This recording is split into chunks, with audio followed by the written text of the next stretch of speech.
Hello everyone, and welcome back to another episode of wonderful Redstone creations, I guess, if you enjoy those kinds of things. And if you will look this way, you'll see I've renovated the castle. I just wanted to show you something else that is very castle themed, so I of course had to make this a bit bigger. And it... Ooh, this is a lot of zombies.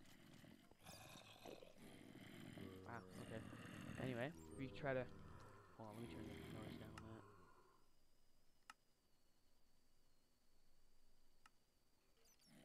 There we go, that's more manageable. And if you come over here, see here we got the nice little portcullis. That's what I'm calling it. I think that's what it's called. And I like to use iron grates because it's got that castle gate look. Ta-da! And it really only works with the fence gates. No, you can't use real fence, normal fence, because it would bridge the gap. And then you just push the button on the other side. And as always, you can use a lever to lock it. T flip-flop, you know.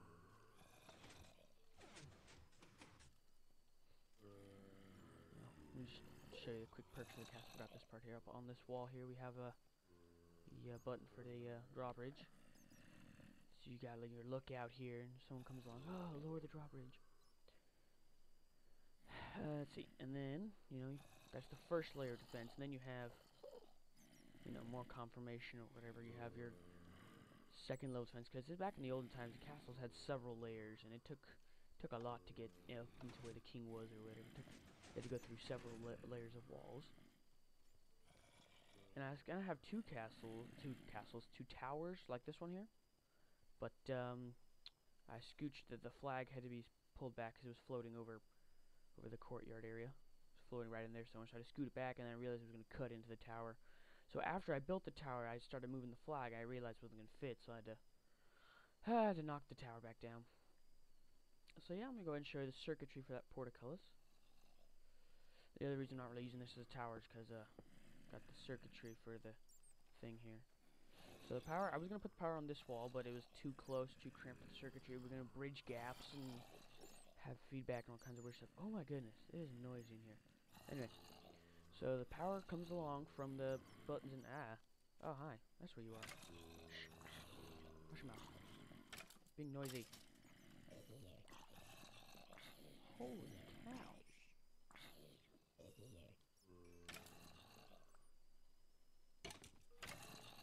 I'm just trying to, I'm trying to get it quiet. Good. Okay, that's a lot better. Anyway, so the power comes in here, and then it uses slab magic and turns back around here, hits this T flip-flop, and the power from the T flip-flop goes out. And in order to get this thing to work, it goes out a little ways, then it comes back in. Right there, you can see this line. Comes in here, hits this thing, like on the, oh, what's the word? Oh, this isn't like anything. I haven't actually used this before. Comes around. This has got a bunch of delays to help the retraction. First it comes here. So the power first hits. So if it's closed, for example, it hits these lines of power, which comes up here and is inverted by a redstone torch, making the top side retract while these guys are extending, which opens it. See if I can show you. I really should be showing my other one. My prototype is above ground. It'd be a lot easier to show you, but oh well. I'll show you in a second. I'll get there. And then as you turn it off, these directly turn it off, so the bottom retracts. But there's also this originally it was 3, but for whatever reason here I had to put 4 ticks of full tongue twister. 4 full ticks of 4 full repeaters of 4 tick delays comes back in here, and then it turns off, inverting it. So I had to kind of dual stream it in order for it to work properly. Let me show you my original prototype. It works better. You can really see it in action.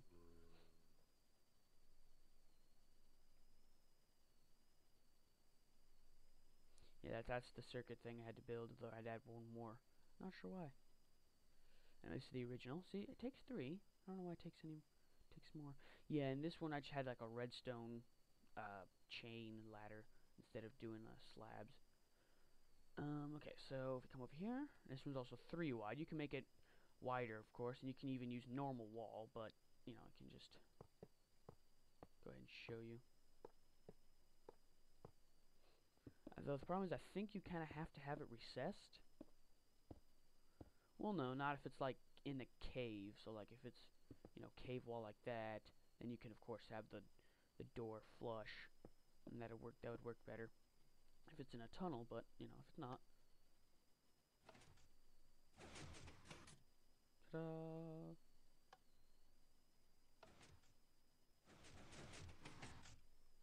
We grab the fence grates again.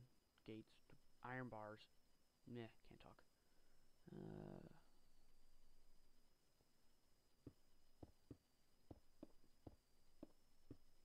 Nah, it's not bad. It just helps the aesthetic, the look of it. Ah, look, it's looking great. Now you don't really want that because that's not gonna work. If you leave a gap of any kind, then it's not gonna close right now. What you could do is like a fence gate right here. So it's like the sliding panels in your door. You go, who's there? And it, you know, pops open. You look at someone, close it again, and then you open it maybe, or you don't. You know. So you see how that's how that works. So that maintains the power till right after those guys retract. Because I had to put this repeater delay here. I had to put a repeater just so that you can renew the power so it would travel far enough. What I might could do is go ahead and experiment with that.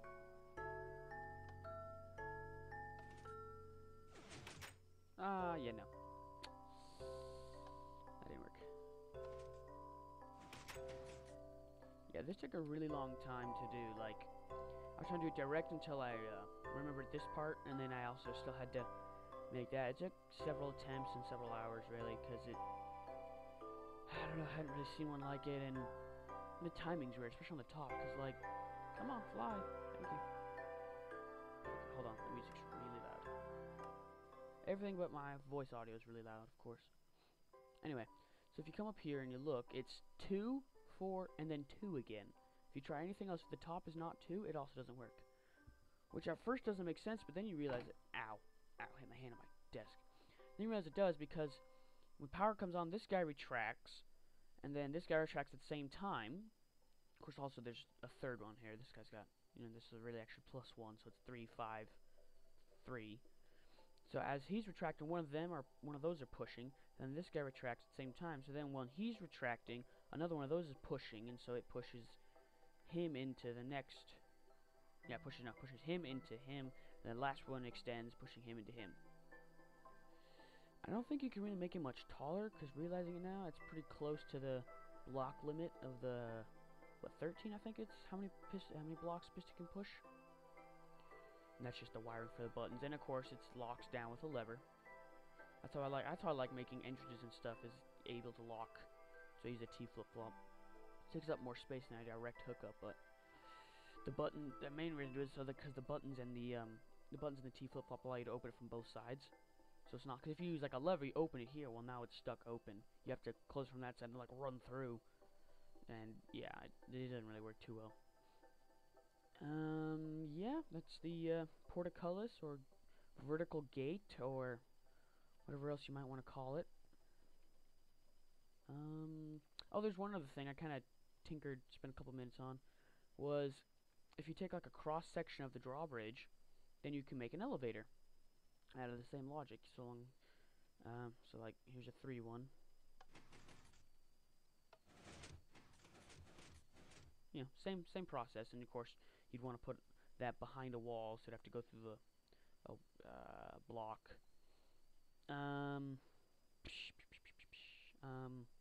was originally gonna do it with like a solid block. I remembered, oh right, gravity sand. That'd be better. It'd be less complicated.